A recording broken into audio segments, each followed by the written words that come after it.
Bonjour mesdames et messieurs et bienvenue dans ce journal récapitulatif. Nous allons ouvrir ce journal avec quelques news. Nos confrères de 50 minutes nous apprennent qu'un mystérieuse femme poulpe est de retour dans notre ville de Paris. On nous confirme également la dispute entre Mylène et Yvan à la suite de sa bagarre. Julia Cacophène est bien rentrée chez elle grâce à Alice. Et enfin la célèbre Audrey Bourgeois est toujours à la recherche du non moins célèbre Gabriel Agreste. Passons maintenant au sujet important de ce journal.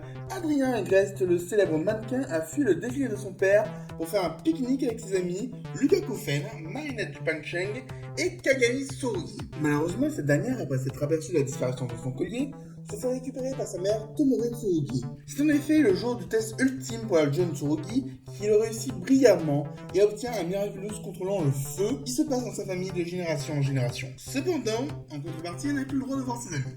Retour au sujet principal. Après le pique-nique entre Marinette, Adrien, Lucas et divers malentendus sur les amours de Marinette, Adrien repart à son défilé. Il y retrouve Léo et Lila qui s'étaient unis pour le chercher. Il a alors avoué à Lila la raison de son départ. Il lui aurait aussi demandé, je cite, d'être moins méchante, lorsqu'il a vu la jeune fille prendre la photo de la tablette que Gabriel Agreste avait confiée à Sacha Maille à la suite d'un début de collaboration fructueux entre eux. Cependant, Gabriel ignore que Sacha fait des recherches sur lui suite aux recommandations d'un être ressemblant à un Kwami. Notre journal est presque fini, mais nous avons une information de dernière minute.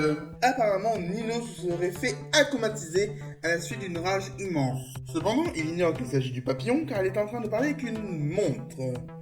Nous allons suivre tout cela de près et nous vous tiendrons au courant. Merci à tous d'avoir suivi ce journal et je vous dis à très bientôt.